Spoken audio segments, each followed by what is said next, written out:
व्यवस्था। देखिए इस टाइप की इस वीडियो में मैंने आपके क्वेश्चन बताए हैं स्टूडेंट। अगर ये क्लास पूरी कोई स्टूडेंट देख लेता है तो ये मान के चलिए बोर्ड एग्जाम के लिए उसके इतने इंपॉर्टेंट क्वेश्चन तैयार हो जाएंगे सामाजिक विज्ञान के लिए, जिससे कि वो भैया क्लास 10 सामाजिक विज्ञान में लघु उत्तरीय प्रश्न और विस्तृत उत्तरीय प्रश्नों को बड़े ही आसानी से करके आएगा।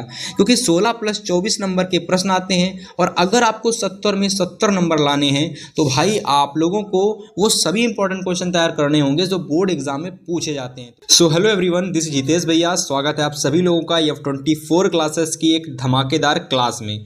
तो देखो भैया, इस क्लास में मैं आपको बता चुका हूं पहले ही कि क्लास 10 सामाजिक विज्ञान के सभी महत्वपूर्ण लघु उत्तरीय प्रश्न और महत्वपूर्ण विस्तृत उत्तरीय प्रश्नों को देखने वाला हूं। ठीक है, अब देखिए ये जो हमारी क्लासें आ रही ना इस टाइम, ये बोर्ड एग्जाम के लिए सबसे ज़्यादा इंपॉर्टेंट क्लासेस हैं। अगर आप इन क्लासेस को देखते हो, रेगुलर बेसिस पर डेली अटेंड करते हो, तो ये मान के चलो कि भैया बोर्ड एग्जाम में 70 में 70 नंबर का पूरा पेपर आप एग्जाम में करके आओगे। इसीलिए मैंने सीरीज का नाम भी रखा है 70 में 70 नंबर बिल्कुल पक्का सीरीज। यानी इस सीरीज को देखने के बाद आप सभी लोगों के बोर्ड एग्जाम के 70 में 70 नंबर बिल्कुल पक्के हो जाएंगे। ठीक है, चलिए आगे बात करते हैं कि सामाजिक विज्ञान में जो भैया ये क्लास होने वाली है, इस क्लास में मैं आपको जो लघु उत्तरीय प्रश्न और जो विस्तृत उत्तरीय प्रश्न मैं आपको बताने वाला हूं, ये भैया जो प्रश्न है ना बोर्ड एग्जाम में जितने भी लघु उत्तरीय प्रश्न आते हैं, देखिए स्टूडेंट, वो 16 नंबर के आते हैं और जितने भी दीर्घ उत्तरीय प्रश्न आते हैं स्टूडेंट, वो पूछे जाते हैं टोटल 24 मार्क्स के। अब अगर कोई भी स्टूडेंट मुझसे ये कहता है कि भैया यहाँ पर आपने जो ये प्रश्न बताए हैं क्या ये बोर्ड एग्जाम में पूछे गए हैं, तो बिल्कुल पूछे गए हैं। सारे के सारे प्रश्न कभी ना कभी प्रीवियस ईयर में ज़रूर आए हैं।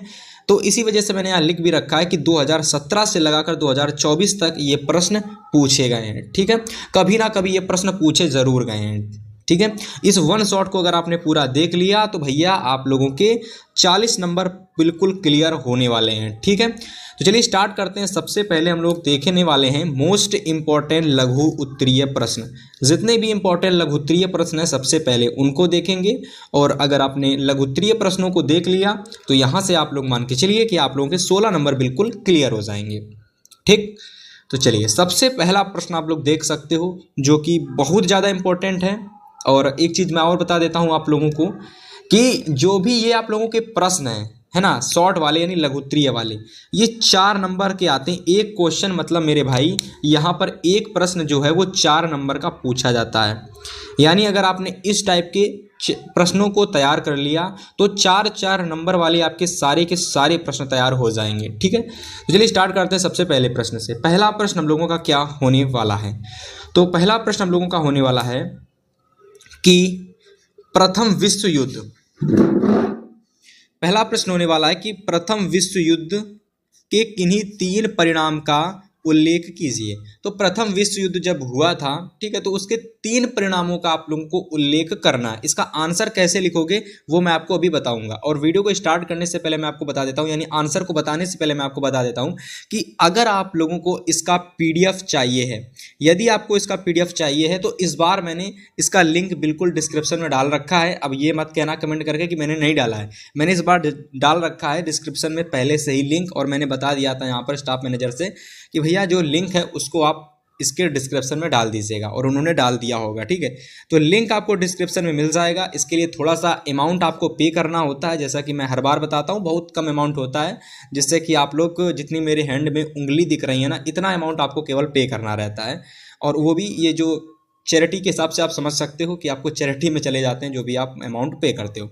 तो आपको अगर PDF चाहिए तो आप डिस्क्रिप्शन बॉक्स खोल के देख सकते हो।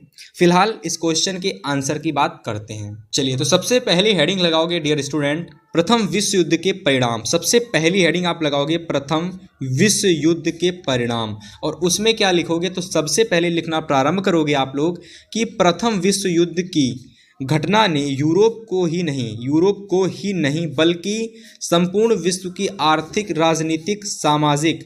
राजनीतिक सामाजिक दशा को बदल दिया। ठीक है, फिर आगे क्या लिखोगे आप लोग, आगे लिखोगे इन राजनीतिक, आर्थिक एवं सामाजिक परिणाम का उल्लेख निम्नलिखित तरीके से दर्शाया गया है।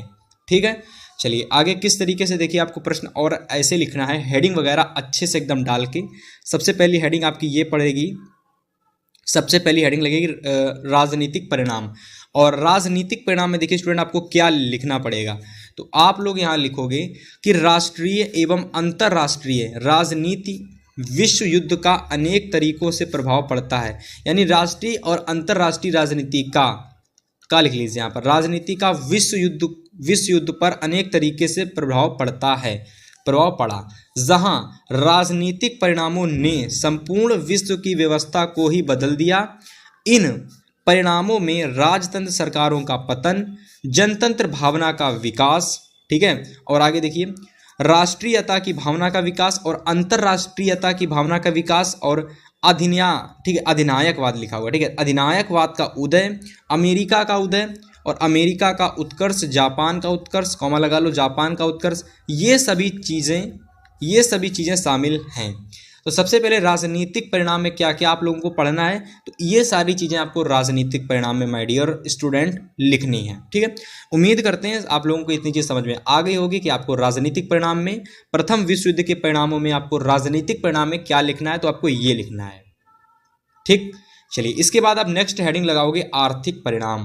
क्या लगाएंगे आप? नेक्स्ट हेडिंग लगाओगे आर्थिक परिणाम, और आर्थिक परिणाम में आप क्या लिखोगे कि प्रथम विश्व युद्ध के पश्चात विश्व के सभी राष्ट्रों को महान आर्थिक क्षति का सामना करना पड़ा, ठीक है, जिसमें प्रत्यक्ष रूप से लगभग 10 खरब रुपए खर्च हुए तथा अप्रत्यक्ष रूप से किए गए खर्च को तो अनुमान लगाना असंभव है। यानी जो मतलब मेरे हिसाब से जो अगर मतलब जैसे कि मान लो जो पैसे गिने जा रहे हैं वो तो 10 खरब रुपए खर्चा हो गए थे, लेकिन ऐसे रुपए जिनको नहीं गिना जा रहा था, तो कभी दिए जाते, कभी इसमें दे दिए जाते थे, कभी उस चीज़ के लिए दे दिए जाते थे, ठीक है। तो वो जो खर्च था उसको नहीं गिना जा सकता, वो इतना ज़्यादा अमाउंट हो चुका था, ठीक है। चलिए अब आगे और भी इसमें लिखोगे तो उसको मैं बताता हूँ। तो चलिए इसमें आगे आप ये चीज़ लिखोगे यहाँ से कि सा प्रतीत होता है, मतलब कि ऐसे जो अमाउंट हैं जिसको मतलब कि जो अमाउंट थोड़े थोड़े करके दिए गए हैं, ठीक है, उनका अनुमान लगाना असंभव सा प्रतीत होता है। आगे प्रथम विश्व युद्ध के बाद आर्थिक स्थिति के प्रमुख कारण उत्पादन क्षमता में हाथ वस्तुओं के मूल्य में बहुत अधिक, यहाँ पर हास होगा, हास का मतलब होता है घाटा, हास, तो उत्पादन के कारण, ठीक है, यानी आर्थिक स्थिति के प्रमुख कारण उत्पादन क्षमता में हास, वस्तुओं के मूल्य में बहुत अधिक वृद्धि और राष्ट्रीय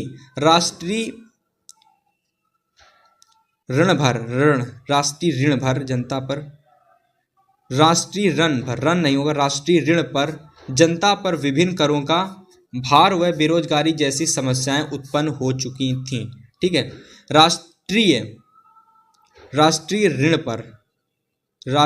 ऋण हो जाएगा यहाँ पर, राष्ट्रीय ऋण पर जनता पर विभिन्न करों का भार व बेरोजगारी जैसी समस्याएं उत्पन्न हो चुकी थीं। तो इस तरीके से आप लोगों का ये प्रश्न यहाँ तक दूसरा जो पॉइंट है वो कवर हो गया। अब अगला पॉइंट आप लोग डालोगे इसमें हेडिंग के रूप में सामाजिक परिणाम डालोगे, और सामाजिक परिणाम में माय डियर लिखोगे आप लोग कि प्रथम विश्व युद्ध के पश्चात कई सामाजिक परिणाम भी प्रत्यक्ष एवं अप्रत्यक्ष रूप से सामने आए, जैसे जनहानि, महिलाओं के सामाजिक स्तर में सुधार, जातीयता कटुता की भावना में कमी, श्रमिकों में जागृति, शिक्षा की प्रगति एवं विकास आदि चीज़ें थीं। तो इस तरीके से आप सामाजिक परिणाम में ये सारी चीज़ें लिख देंगे। फाइनली इस तरीके से जो पहला आंसर है वो पूरी तरीके से कंप्लीट हो जाएगा। सबसे पहले आपने क्या लिखा? सबसे पहले राजनीतिक कारण लिखे आपने, ठीक है।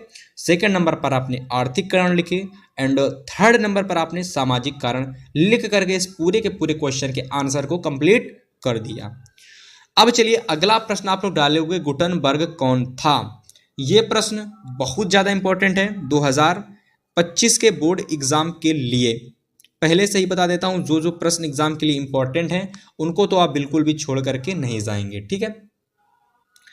ये इंपॉर्टेंट क्वेश्चन है कि गुटनबर्ग कौन था। तो गुटनबर्ग कौन था, वह क्यों प्रसिद्ध था? गुटनबर्ग कौन था, वह क्यों प्रसिद्ध था? तो उसके बारे में यहाँ पर देखिए। सबसे पहले उत्तर में लिखोगे आप लोग, एक व्यापारी पिता की संतान योजना गुटनबर्ग एक व्यापारी पिता की संतान योजन, ठीक है, एक व्यापारी पिता की संतान जो योजन है वो गुटनबर्ग खेती के बड़ी रियासत में पाल नहीं होगा, पला होगा, ठीक है, पला बड़ा था। बचपन से ही वह तेल एवं जैतून पेरने की मशीनों को देखकर बड़ा हुआ था। उसने क्रमशः पत्थर पॉलिश करने और सिलाई और शीशे को सुनारी लिख लो यहाँ पर, सुनारी और शीशे को इच्छित आकृतियों में करने की कला में दक्षता प्राप्त की, ठीक है। सन 1448 में उसने छपाई संबंधी यंत्र बनाने में सफलता प्राप्त की। और इसके बाद आप लिखोगे यहाँ पर कि 3 वर्ष में बाइबिल की। आगे देखिए आप लोग क्या लिखोगे, 180 प्रश्नों की छपी जो 180 प्रश्न की छपी जो उस समय के तकनीकी ज्ञान और निपुणता को देखते हुए अत्यंत तीव्र गति कही जा सकती है, किंतु यह नई तकनीक हाथ से किताबों को छापने की तकनीक का पूरा तरह स्थान नहीं ले सकी। मतलब इस प्रश्न का ये मतलब है, कोई एक लड़का था, यानी कि इसके बाद की कहानी बताता हूँ, तो उसने एक ऐसी मशीन की खोज निकाली जो 180 प्रश्न छाप सकती थी, लेकिन ये तकनीक पूरी तरीके से एक पूर्णता लागू नहीं हो पाई, क्योंकि ये तकनीक जो थी कहीं ना कहीं पीछे थी हमारे हाथों से। मतलब जितनी जल्दी हम अपने हाथों से चीज़ों को लिख सकते हैं, अगर हमारी स्पीड अच्छी है तो हम जल्दी लिख लेंगे, अगर हमारी स्पीड कम है तो हम कम लिख पाएंगे। लेकिन उसने जो एक तकनीक बनाई थी वो इतनी ज़्यादा उपयोगी नहीं थी जितने हमारे हाथ उपयोगी हैं। तो इस वजह से ये जो हमारा प्रश्न है पूरी तरीके से कंप्लीट हुआ। गुटनबर्ग कौन था और वो इसीलिए फेमस था, जैसे कि आपको इस प्रश्न में बताया गया। एनी अदर, किसी को कोई डाउट हो तो कमेंट कर देना। फिलहाल जो इसमें मिस्टेक हैं, जब आप इसकी पीडीएफ खरीदोगे तो वहाँ पर इन मिस्टेक को उम्मीद करता हूँ मैं सही कर दूंगा। इसके बाद ही इसका लिंक मैं डिस्क्रिप्शन में डालूंगा, ठीक है भाई। चलिए इसके बाद देखिए क्वेश्चन नंबर थर्ड नंबर प्रश्न की बात करते हैं। तो देखिए यहाँ पर इंपॉर्टेंट क्वेश्चन आ चुका है, 2019, 20 और 24 में ये प्रश्न पूछा गया है, ठीक है। प्रश्न हम लोगों का है कि मुद्रण संस्कृति क्या है, इसमें चीन की क्या भूमिका है। मुद्रण संस्कृति क्या है और इसमें चीन की क्या भूमिका है। तो चलिए देखिए, सबसे पहले आंसर लिखोगे ऐसे कि किसी विशेष काल में एक राष्ट्रीय समूह विशेष के रीति रिवाजों, आस्थाओं, कला, जीवन जीने और सामाजिक संगठन की प्रकृति और प्रवृत्ति को शब्दों में निरूपित तथा प्रसारित करने वाले समूह संचार माध्यम अर्थात समाचार पत्र, पत्रिकाएं, उपन्यास, कहानी आदि को सम्मिलित रूप से मुद्रण संस्कृति कहते हैं। तो इतना आप लोगों को किसमें लिखना है मेरे डियर, मुद्रण संस्कृति में आपको इतना केवल लिख के आना है, ठीक है। नन अदर देन, इसके बाद अगला क्वेश्चन, मुद्रण क्रांति क्या है। जैसे वहां पर था मुद्रण संस्कृति, यहां पर है मुद्रण क्रांति, मुद्रा नहीं मुद्रण क्रांति, मुद्रण क्रांति है, ठीक है। तो मुद्रण क्रांति क्या है, इसकी फ्रांस की क्रांति पर क्या प्रभाव पड़ा, ठीक है। तो सबसे पहले डियर लिखोगे मुद्रण क्रांति, लिखोगे कि मुद्रण क्रांति का तात्पर्य किसी किताबों का नया होना या विकसित होने से तात्पर्य नहीं है, बल्कि इसने छापा खाने में यूरोपीय लोगों की जिंदगियों को पूरी तरह से बदल दिया, ठीक है। आगे लिखा हुआ है बदल दिया। अब देखिए क्या है आगे बताता हूँ। तो आगे लिखा हुआ है बदल दिया। छापाखाने का आविष्कार महज तकनीकी दृष्टि से नाटकीय बदलाव की शुरुआत नहीं थी। पुस्तक उत्पादन के नए तरीकों ने लोगों की जिंदगी बदल दी। इसके बाद सूचना और ज्ञान से संस्था और सत्ता से उनका रिश्ता ही बदल गया। अगले देखिए आगे थोड़ा सा कि इससे लोक चेतना बदली और चीज़ों को देखने का नज़रिया भी बदल गया, ठीक है। इस तरीके से ये पूरा प्रश्न कंप्लीट हो गया। तो उम्मीद करते हैं ये वाला प्रश्न भी आप सभी लोगों को समझ में आया होगा। अभी पूरी तरीके से कंप्लीट नहीं हुआ है, इसकी और भी चीज़ें थी, जैसे कि मुद्रण क्रांति क्या थी और उसकी फ्रांस की क्रांति पर क्या प्रभाव पड़ा, यानी इसका फ्रांस क्रांति पर क्या प्रभाव पड़ा था। यानी भैया हम लोग मुद्रण क्रांति तो समझ चुके हैं, अब इस मुद्रण क्रांति का फ्रांस की क्रांति पर क्या प्रभाव पड़ा था वो अब मैं आपको बताने वाला हूं। तो इस प्रश्न को आगे लिखोगे यहां से कि फ्रांसीसी क्रांति के लिए अनुकूल परिस्थितियों के निर्माण में मुद्रण संस्कृति उत्तरदायी है, जो इस प्रकार है। ठीक है, कैसे? तो पहला पॉइंट डालोगे, लिखोगे इसकी 1780 के दशक तक राजशाही और उसकी नैतिकता का मजाक उड़ाने वाले साहित्य का ढेर लग चुका था। इस साहित्य ने लोगों को पुरातन पंथ के खिलाफ भड़काया। ठीक है, पहला पॉइंट हो गया कंप्लीट। दूसरा पॉइंट लिखोगे स्टूडेंट कि छपाई के चलते ज्ञानोदय के चिंतकों के विचारों का प्रसार हुआ। उनके लेखन में कुल मिलाकर परंपरा, अंधविश्वास और निरंकुशवाद की आलोचना प्रस्तुत की। ठीक है, ये भी पॉइंट क्लियर हो गया होगा सभी लोगों को। तीसरा पॉइंट लिखोगे कि छपाई ने वाद विवाद संवाद की नई संस्कृति को जन्म दिया। इस तरह बनी सार्वजनिक दुनिया से सामाजिक क्रांति के नए विचारों का सूत्रपात्र हुआ। ठीक है, तो इस तरीके से ये 3 पॉइंट आपके हो चुके हैं कंप्लीट। ठीक है, और भी पॉइंट अगर होंगे तो मैं आपको बताऊंगा, वरना अगला क्वेश्चन देखेंगे। फिलहाल आप लोगों का अगला प्रश्न आ चुका है। मैंने सोचा कि हो सकता हो कि एक प्रश्न और हो, आप थोड़ा सा और आंसर बचा हुआ हो, बट कोई दिक्कत नहीं, एक नया आंसर आ चुका है, फ्रेश एकदम है, इंपॉर्टेंट है, भूगोल से लिया गया प्रश्न है कि मृदा अपरदन का क्या अभिप्राय है। मृदा अपरदन का क्या अभिप्राय है, मतलब मृदा अपरदन क्या होता है, क्या इससे समझते हो, वो सारी चीजें आपको लिखनी है। इस समस्या के समाधान हेतु 4 उपाय बताइए। क्वेश्चन बड़ा होने वाला है तो मैं इसको अच्छे से एकदम समझाने वाला हूं। तो मृदा अपरदन हेडिंग लगाओगे और उसमें लिखोगे किसी पवन, जल, हिम या मानव द्वारा मृदा को एक स्थान से दूसरे स्थान तक विस्थापित करने की प्रक्रिया को मृदा अपरदन कहते हैं। ठीक है, तो ये आप लोग लिख लोगे मृदा अपरदन में। उम्मीद करते हैं सभी लोगों को समझ में आ गया होगा। इसके बाद आप लोग हेडिंग लगाओगे, हेडिंग क्या लगाओगे भैया, मृदा अपरदन के उपाय। क्या लगाओगे, मृदा अपरदन के उपाय। और उसमें सबसे पहला पॉइंट डाल के लिखोगे कि वृक्षों की पत्तियों से आश्रय पेटी बनाकर पट्टी होगा यहाँ पर। ठीक है, जो लिखा था वो नहीं होगा। ठीक है, पेटी बनाकर पट्टी इलाकों में इसे प्रयोग में लाया जा रहा है। ठीक है, जिससे कि मृदा अपरदन कम हो सकते हैं। चलिए, दूसरा पॉइंट हम लोगों का है कि पहाड़ों पर सीढ़ीदार, ठीक है, पहाड़ों पर सीढ़ीदार, ठीक है, इसको देखिए, पहाड़ों पर सीढ़ीदार खेती को प्रोत्साहन देकर मृदा अपरदन को रोकने का प्रयास किया जा रहा है। ठीक है, आगे तीसरा पॉइंट कि समोच्च रेखाओं के अनुरूप जूटा करना। ठीक है, जूटा करना, इससे वर्षा जल दल के साथ तेजी से नहीं बहता। ठीक है, इसे समोच्च जूटा कहते हैं। यानी समोच्च जूटा का मतलब ये होता है कि समोच्च जूटा जो होता है, एक प्रकार से कह सकते हो कि मृदा अपरदन को रोकने का एक उपाय होता है। ठीक है, 4 नंबर पॉइंट है आप लोगों का कि विशाल खेत की पट्टियों में विभाजित करके मृदा संरक्षण किया जा सकता है। फसलों के मध्य घास की पेटी को उगाना चाहिए, बिल्कुल। इससे पवन वेग का प्रभाव कम होगा और इसे पाटीदार खेती कहते हैं। क्या कहते हैं, पाटीदार खेती कहते हैं।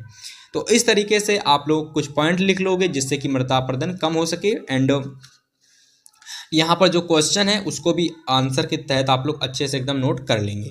जिन लोगों को इसकी पीडीएफ चाहिए हो तो पीडीएफ के लिए आपको डिस्क्रिप्शन में दिए गए लिंक को क्लिक करना है और लिंक में आपको इतना अमाउंट पे करना है जितनी उंगली आपको दिख रही है। ठीक है, जितनी उंगली केवल दिख रही इतना अमाउंट पे करना है। और मेरे हिसाब से अगर केवल और केवल ये 100 स्टूडेंट के लिए ऑफर होता है जो इतने में बिकता है। ठीक है, मतलब बिकता क्या है कि 100 स्टूडेंट के लिए ऑफर चलता है स्टार्टिंग के, फिर जो भी प्राइस होता है हो सकता हो जो साइट होती है अपने हिसाब से वो प्राइस को बढ़ा देती है। ठीक है, तो केवल 100 स्टूडेंट के लिए इसका प्राइस दिख रहा है उंगलियों के बराबर होगा। तो आप चाहिए लिंक पर क्लिक करिए, अगर आपको चाहिए है इसकी पीडीएफ तो आप ले सकते हैं। चलिए भाई अगले क्वेश्चन की ओर अग्रसर होते हैं। क्वेश्चन नंबर 6 की बात करते हैं। तो प्रश्न नंबर 6 है कि संसाधन नियोजन की आवश्यकता क्यों पड़ती है। 3 कारण स्पष्ट कीजिए। संसाधन नियोजन की आवश्यकता हमको क्यों पड़ती है, 3 कारण स्पष्ट कीजिए। तो सबसे पहले उत्तर में हेडिंग लगाओगे संसाधन नियोजन की आवश्यकता। ये हेडिंग लगाओगे सभी लोग, संसाधन नियोजन की आवश्यकता हेडिंग लगाओगे और उसमें लिखना प्रारंभ करोगे कि किसी देश को आगे बढ़ाने के लिए राष्ट्रीय, क्षेत्रीय, राज्य और स्थानीय स्तर पर संसाधन नियोजन होना आवश्यक है। ठीक है, इसके बाद भारत में ऐसे भी प्रदेश हैं जहां एक तरह के संसाधन की प्रचुरता है लेकिन दूसरे तरह के संसाधनों की कमी है, और कुछ ऐसे भी प्रदेश हैं जहां संसाधनों की उपलब्धता के संदर्भ में आत्मनिर्भर हैं, ठीक है, और तथा कुछ ऐसे भी प्रदेश हैं जहां संसाधनों की अधिक कमी है, ठीक है। उदाहरण कौन से ऐसे प्रदेश हैं? झारखंड हो गया, मध्य प्रदेश हो गया, छत्तीसगढ़ हो गया माय डियर, और आदि।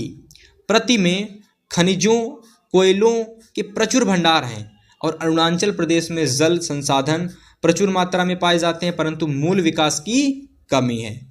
राजस्थान में पवन और सौर ऊर्जा संसाधनों की बहुत ज़्यादा आयात है, लेकिन जल संसाधन की कमी है, ठीक है। लद्दाख की सीट मरुस्थल देश के अन्य भागों से अलग थलग पड़ता है, और यह प्रदेश सांस्कृतिक विरासत का धनी है, परंतु यह जल आधारभूत अब संरचना तथा कुछ महत्वपूर्ण खनिजों की कमी है। इसीलिए राष्ट्रीय, प्रांतीय, प्रादेशिक और स्थानीय स्तर पर संतुलित संसाधन नियोजन की आवश्यकता है, ठीक है। अब देखिए आगे और लिखोगे इसमें कि संसाधन के विवेकपूर्ण उपयोग हेतु योजना का निर्माण करना संसाधन नियोजन कहलाता है। संसाधन के नियोजन की आवश्यकता निम्न कारणों से पड़ती है। तो देखिए सबसे पहला पॉइंट लिखोगे इसमें, संसाधन नियोजन किस तरीके से किया जा सकता है कि इनको भारी नहीं होगा, ठीक है, भारी होगा, ठीक है। तो इसको सही कर लोगे। जहाँ जहाँ पर मिस्टेक है भाई, वहाँ पर आप सभी लोग मिस्टेक को सही कर लेंगे, ठीक है। जहाँ पर जो भी मिस्टेक है आप लोग सही कर लेंगे, और जो मैं PDF दूंगा तो वहाँ पर भी मिस्टेक हो सकती हैं, तो वीडियो देखोगे तो आपको पता चल जाएगा कि कहाँ कौन सी मिस्टेक है, और आप लोग फिर चीज़ों को सही कर लेंगे, ठीक है। तो इनको भारी पीढ़ियों का जो लिखा है वो कोई नहीं पढ़ेगा भाई, कमेंट में भी कोई कुछ गलत सलत नहीं लिखेगा, ठीक है। तो इनको भारी पीढ़ियों के लिए सुरक्षित बनाए रखने का प्रयास किया जाता है, यानी जो हमारे संसाधन होते हैं इनको आगे आने वाली पीढ़ियों को बनाए रखने के लिए बनाए रखा जाता है। देन अगला पॉइंट, संसाधनों की बर्बादी पर रोक लगाती है, ठीक है। तीसरा, पर्यावरण प्रदूषण मुक्त हो जाता है। चौथा, वर्तमान में सभी को संसाधन प्राप्त होते हैं। तो इस तरीके से 4 पॉइंट हो चुके। अब देखिए यहाँ पर क्या लिखा है, संसाधन नियोजन के उपाय, संसाधन नियोजन के क्या उपाय हैं, तो चलिए बात कर लेते हैं। सबसे पहला पॉइंट है माय डियर स्टूडेंट कि ऐसे संसाधन जिनका नियोजन नहीं किया जा सकता उनको मितव्यता पूर्ण ढंग से उपयोग किया जाना चाहिए। जिनका क्या नहीं किया जा सकता, जिनका नियोजन यानी जिनका विकास नहीं किया जा सकता, जिनको आगे नहीं बढ़ाया जा सकता, उनको क्या किया जाना चाहिए, मितव्यता पूर्ण ढंग से उपयोग किया जाना चाहिए। चलिए एक और इसका पॉइंट है तो मैं उसको कराता हूँ, फिर आगे हम देखने वाले हैं बड़े बड़े आंसर। तो पॉइंट नंबर 2, अनवीकरणीय संसाधनों की उपलब्धता की एक सीमित मात्रा है, अतः इसके वैकल्पिक संसाधनों की भी निरंतर खोज की जानी चाहिए, ठीक है। मतलब ये कहना चाहता है कि अनवीकरणीय संसाधनों की उपलब्धता की एक सीमित मात्रा है, अतः इसके वैकल्पिक जो संसाधन है इसकी भी निरंतर खोज की जानी चाहिए, ठीक है। तो फिलहाल स्टूडेंट इस तरीके से आप देख सकते हो कि आप लोगों के लिए जितने भी इम्पोर्टेंट क्वेश्चन थे मैंने बताए, उम्मीद करता हूं भैया ये क्वेश्चन सभी लोग नोट कर लेंगे। PDF चाहिए हो तो PDF के लिए भैया लिंक देख लेना, डिस्क्रिप्शन में आप सभी लोगों को मिल जाएगा, और जिनको नहीं मिलता है वो कमेंट कर देंगे लिंक मैं उनको शेयर कर दूंगा, ठीक है। चलिए इसके बाद देखिए बात करते हैं यहाँ पर विस्तृत उत्तरीय प्रश्नों की। तो विस्तृत उत्तरीय प्रश्नों में स्टूडेंट 24 नंबर के पूछे जाते हैं। 24 नंबर क्लियर होंगे, क्योंकि एक जो प्रश्न होता है स्टूडेंट वो 6 नंबर का आता है, और हाँ एक प्रश्न होता है 6 नंबर का, और टोटल 4 क्वेश्चन आते हैं, तो 6 चौके 24 यानी टोटल 24 नंबर आपके यहाँ से क्लियर हो जाएंगे। तो चलिए सबसे पहला क्वेश्चन देखते हैं। प्रश्न नंबर 1 है कि यूरोप में राष्ट्रवाद के उदय में जर्मनी एवं इटली के योगदान का विस्तार सहित वर्णन कीजिए। प्रश्न आप देख सकते हो कि 2019, 20, 23, 24 में पूछा गया, काफ़ी बार आया है, हो सकेगा बोर्ड एग्जाम 2025 में भी ज़रूर आएगा। तो सबसे पहले लिखोगे यहाँ पर कि यूरोप में राष्ट्रवाद के उदय में जर्मनी एवं इटली का योगदान इस प्रकार रहा। किसका योगदान देखने वाले हैं, जर्मनी और इटली का योगदान किसमें, यूरोप के राष्ट्रवाद के उदय में, ठीक है। चलिए तो लिखना प्रारंभ करोगे कि 19वीं शताब्दी में यूरोपीय महाद्वीप में राष्ट्रवाद की एक लहर चली जिसने यूरोपीय देशों को कायाकल्प कर दिया और जर्मनी, इटली, रोमानिया आदि नवनिर्मित देश कई क्षेत्रीय राज्यों को मिलाकर बने जिसका राष्ट्रीय पहचान समान थी। इतना लिख लोगे, ठीक है। इसके बाद आगे लिखोगे 2 लाइनें और फिर इसके बाद नेक्स्ट पेज पर चलते हैं कि यूनान, पोलैंड, बुल्गारिया आदि स्वतंत्र होकर राष्ट्र बन गए। राष्ट्रवादी चेतना का उदय यूरोप में पुनर्जागरण काल से ही शुरू हो गया होगा या फिर रहा, देखते हैं फिलहाल क्या है आगे। तो आगे लिखा हुआ है हो चुका था, लिखा हुआ है कि हो चुका था, ठीक है स्टूडेंट। तो हो चुका था, परंतु 1789 ईस्वी के फ्रांसीसी क्रांति में यह सशक्त रूप लेकर प्रकट हुआ, ठीक है। आगे लिखोगे कि 18वीं सदी में कई देश जैसे जर्मनी, इटली तथा स्विट्जरलैंड आदि रूप में नहीं थे जैसे कि आज हम इन्हें देखते हैं। ये पहले ऐसे नहीं थे जैसे कि आज इन्हें हम देखते हैं। 18वीं सदी के मध्य जर्मनी, इटली और स्विट्जरलैंड राजशाहियों और कैंटीनों में बटे हुए थे, बैठे नहीं होगा, बटे हुए थे, जिनके शासकों के अपने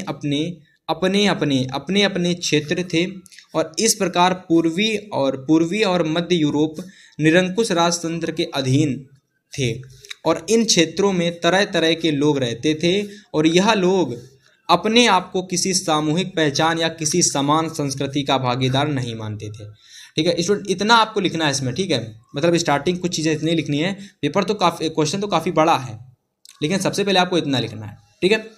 इसके बाद आप आगे लिखोगे आप कि फ्रांसीसी क्रांति से पहले फ्रांस एक ऐसा राज्य था जिनके संपूर्ण भूभाग पर एक निरंकुश राजा शासन करता था, ठीक है।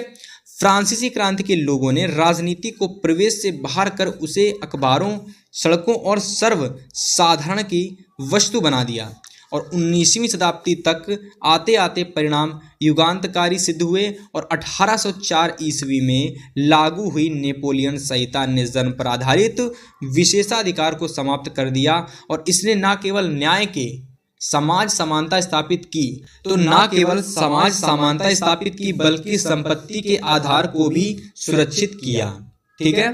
तो इतना तो आप लोगों को लिख लेना है इसमें। अब इसमें कुछ बिंदु हैं जैसे कि दे रखा है कि यूरोप में राष्ट्रवाद के प्रमुख बिंदु इस प्रकार हैं, क्योंकि भैया लॉन्ग प्रश्न है तो 3 से 4 पन्ने का प्रश्न लिखोगे तभी जाकर के बोर्ड एग्जाम में अच्छे नंबर मिलेंगे, ठीक है। यदि अगर आप नहीं लिखोगे तो आपको फुल नंबर नहीं मिलेंगे। फिलहाल पहला पॉइंट देखिए आप लोग कि जर्मनी और इटली के एकीकरण से यूरोप में स्थिरता आई। 1871 और 1914 ईस्वी के बीच में यूरोप में कोई भी बड़ी झड़प देखने को नहीं मिली। पहला पॉइंट क्लियर। दूसरा पॉइंट है कि यूरोप में राष्ट्रवाद के उदय के बाद जर्मनी और इटली दोनों औपनिवेशिक शक्ति बन गए, ठीक है। तीसरा पॉइंट कि यूरोप के राष्ट्रवाद के उदय में ज्ञानोदय के विचारों और 18वीं शताब्दी के मध्य में हुए बदलावों का योगदान भी रहा, ठीक है। ये भी एक इम्पॉर्टेंट पॉइंट है। एक और 2 इम्पॉर्टेंट पॉइंट है जैसे कि ये वाला और ये वाला। यहाँ पर है कि यूरोप में राष्ट्रवाद के उदय के कारण पूर्व बहुजातीय साम्राज्य के स्थान पर नए राष्ट्र राज्य और नई राष्ट्रीय पहचान का निर्माण हुआ, ठीक है। इसको हटा लो और को। इसके बाद अगला पॉइंट यानी आखिरी पॉइंट कि यूरोप में राष्ट्रवाद के उदय के कारण जर्मनी और इटली जैसे राष्ट्रों में साम्राज्यवादी प्रवृत्तियों का उदय हुआ। भाई डियर स्टूडेंट, इतना प्रश्न आपको लिखना है। यूरोप के राष्ट्रवाद के उदय में इटली और जर्मनी का एकीकरण का क्या योगदान था। तो यूरोप में राष्ट्रवाद के उदय में प्रमुख बिंदु इस प्रकार थे जो मैंने लिखा है। एक इम्पॉर्टेंट क्वेश्चन मैं आपको करा रहा हूं जो बोर्ड एग्जाम में आने वाला है, तो उसमें से एक महत्वपूर्ण लॉन्ग क्वेश्चन था। आप लोग चाहो तो इसको पहला इंपॉर्टेंट लॉन्ग क्वेश्चन डाल करके तैयार कर लेना। अभी मैं आपके लिए और भी इंपॉर्टेंट क्वेश्चन बताने वाला हूं। जैसा कि आपको स्क्रीन पर दिख रहा होगा कि असहयोग आंदोलन वाला प्रश्न ये बोर्ड एग्जाम में भाई कितनी बार पूछा गया है, देख सकते हो कि कितनी बार ये आया है। 2016, 18, 19, 20, 22, 23, 24।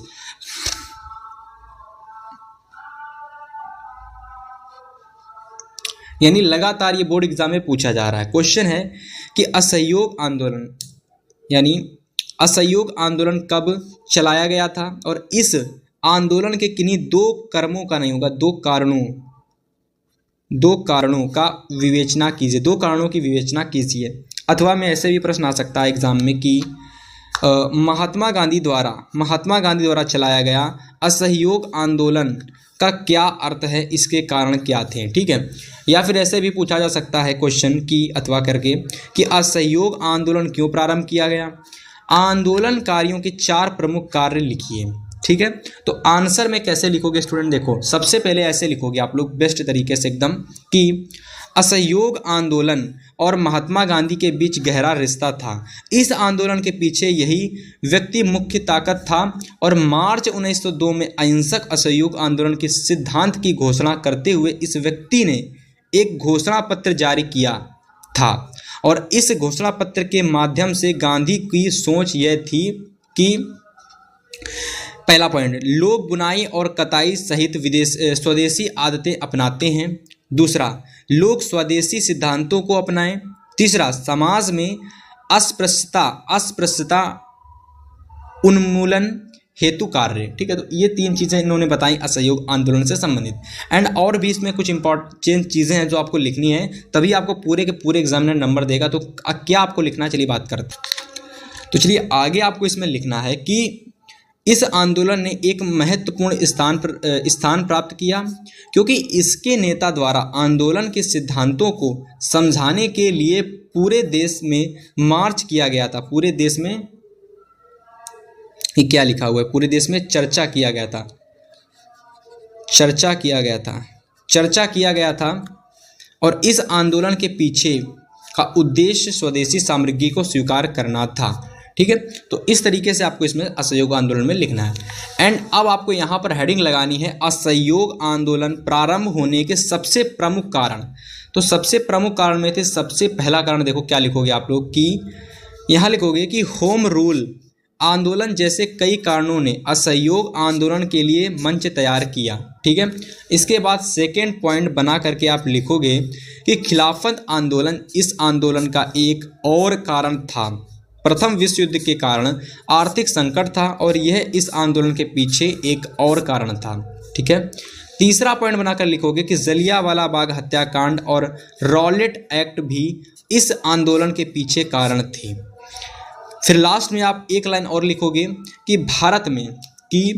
भारत में ब्रिटिश सरकार के सशक्त नियम इस आंदोलन के पीछे हैं। और इस तरीके से पूरा प्रश्न माय डियर स्टूडेंट आपका कंप्लीट हो जाएगा असहयोग आंदोलन से संबंधित। प्रश्न बोर्ड एग्जाम के लिए बहुत इंपॉर्टेंट है, छोड़कर बिल्कुल नहीं जाना है। तो जैसा कि आप देख सकते हो कि जो प्रश्न है काफ़ी बार पूछा गया है, विश्व अर्थव्यवस्था क्या है, इसके क्या कारण हैं, किन्हीं 2 कारणों का उल्लेख कीजिए। 2020, 23 और 24 में पूछा गया है। फिर इस तरीके से पूछा जा सकता है कि प्रौद्योगिकी ने वैश्वीकरण की प्रक्रिया को किस प्रकार उत्प्रेरित किया, उदाहरण सहित स्पष्ट कीजिए। प्रौद्योगिकी ने वैश्वीकरण की प्रक्रिया को प्रेरित करना, इस तरीके से भी पूछा जा सकता है। दूसरा तरीका ऐसे आ सकता है, तीसरा कह सकते हो कि विश्व अर्थव्यवस्था के विकास में तकनीकी का क्या योगदान है, उदाहरण सहित लिखिए। इसके बाद यहाँ देखिए आंसर आप लिखना प्रारंभ करेंगे ऐसे कि विश्व अर्थव्यवस्था से प्रयोग, विश्व अर्थव्यवस्था से प्राय तात्पर्य है विश्व के संपूर्ण देश की अर्थव्यवस्था पर आधारित अर्थव्यवस्था का बोध होता है और इस प्रकार वैश्विक अर्थव्यवस्था को समाज की अर्थव्यवस्था कह सकते हैं जबकि राष्ट्रीय अर्थव्यवस्थाएं स्थानीय अर्थव्यवस्थाएं कहलाएंगी। ठीक है, तो इतना तो आपको पहले स्टार्टिंग में लिखना है। फिर इसके बाद स्टार्ट होता है क्वेश्चन का जो आगे मेन पॉइंट है कि द्वितीय विश्व युद्ध के बाद के काल में पुनर्निर्माण का जो कार्य तो बड़े प्रभावों के साथ आगे बढ़ा। पश्चिमी विश्व में अमेरिका आर्थिक, राजनीतिक और सैनिक दृष्टि से एक वर्चस्वशाली ताकत बन चुका था। जिस समय पूंजीवादी विश्व महामंदी से जूझ रही थी उस दौरान सोवियत संघ के लोगों ने अपने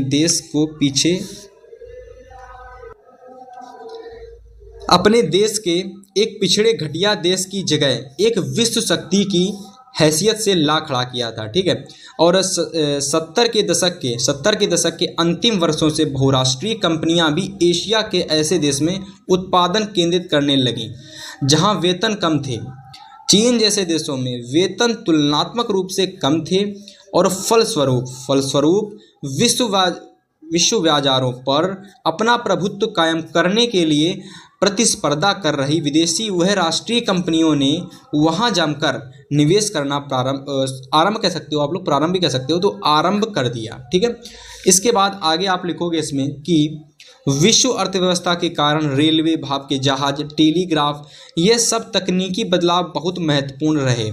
औपनिवेशीकरण के कारण यातायात और परिवहन साधनों में भारी सुधार किए गए।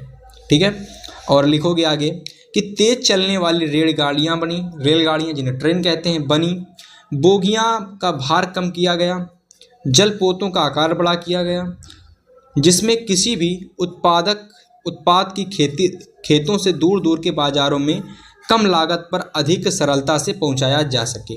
ठीक है, ये हो गया। और भी कुछ है, चलिए देखते हैं उसको। और भी इसमें आंसर है, तो चलिए देख लेते हैं। आंसर लिखोगे कि अमेरिका, ऑस्ट्रिया का न्यूयॉर्क, सब जगह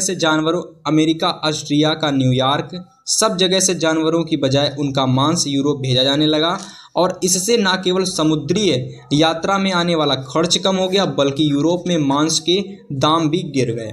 तो इस तरीके से विश्व अर्थव्यवस्था का पूरा संपूर्ण प्रश्न समाप्त होता हुआ। एंड इसके बाद एक और इम्पॉर्टेंट क्वेश्चन की शुरुआत राजनीतिक विज्ञान, यानी अगर मैं बात करूं तो नागरिक शास्त्र का क्वेश्चन है कि राजनीतिक दल का क्या तात्पर्य है, लोकतंत्र में राजनीतिक दलों की विभिन्न भूमिकाओं की विवेचना कीजिए। देखो स्टूडेंट, इस क्वेश्चन को मैं अब इतना कहूँगा, वीडियो थोड़ी सी लंबी हो रही, तो जिन लोगों को इस क्वेश्चन का आंसर पता करना है आप पीडीएफ से भी पता कर सकते हो, वरना डायरेक्ट इस क्वेश्चन का स्क्रीनशॉट ले सकते हो। बहुत इंपॉर्टेंट क्वेश्चन है बोर्ड एग्जाम की दृष्टि से। ठीक है, एक बार इसका स्क्रीनशॉट ले लीजिए। कारण मैं आपको बता देता हूँ कि एक लोकतंत्री राज्य में राजनीतिक दल निम्नलिखित रूप से अपनी भूमिका निभाते हैं। क्वेश्चन क्या था कि राजनीतिक दल का तात्पर्य क्या है, लोकतंत्र में राजनीतिक दलों की विभिन्न भूमिकाओं की विवेचना कीजिए। तो सबसे पहली हेडिंग लगाओगे सरकार बनाना, ये लिख लोगे उसमें सरकार बनाने में। ठीक है, इसके बाद हेडिंग लगाओगे विरोधी दल के रूप में काम करना, इतना लिख लोगे। इसके बाद और भी क्या लिखोगे, उसके बाद इसमें इतना लिख लोगे। ठीक है, इसके बाद आप लोग नेक्स्ट हेडिंग लगाओगे तीसरी नंबर जनमत निर्माण करना और उसमें केवल इतना लिख लोगे, इतने का स्क्रीनशॉट ले लो। इसके बाद 4 नंबर इतना लिख लोगे, यानी ये पूरी हेडिंग लगाओगे यहाँ तक और उसमें इतना लिख लोगे, इतना पूरा। ठीक है, ये पॉइंट नंबर 5 है जिसमें आप लोग इतना लिख लोगे, चुनाव लड़ना। ठीक है, इसके बाद एक और पॉइंट है पॉइंट नंबर 6 और उसमें आप लोग इतना लिख लोगे। ठीक है, यानी नीतियों व कार्यक्रम जनता के सामने रखना। ठीक है, तो इस तरीके से देख सकते हो कि पूरे कंप्लीट इस पूरे पीडीएफ के जितने भी नोट्स थी, इसके जितने भी महत्वपूर्ण प्रश्न थे मैंने सारे करा दिए। अब यदि इस पूरी नोट्स के कोई भी स्टूडेंट तो स्टूडेंट अगर इस पूरी नोट्स के कोई भी स्टूडेंट कंप्लीट क्वेश्चन को अच्छे से एकदम तैयार कर लेता है जो मैंने इस वीडियो में आपके लिए बताए हैं, ये सभी प्रश्न मैं आपको दिखाऊंगा, एक एक प्रश्न कितना इंपॉर्टेंट है, कितने वर्षों में पूछे गए हैं। अगर आप तैयार कर लोगे तो भाई आप लोगों के यहाँ से 40 नंबर बिल्कुल क्लियर हो जाएंगे। और अगर आपको इसकी PDF चाहिए तो PDF के लिए डिस्क्रिप्शन चेक कर लेना, वहाँ आपको PDF मिल जाएगा।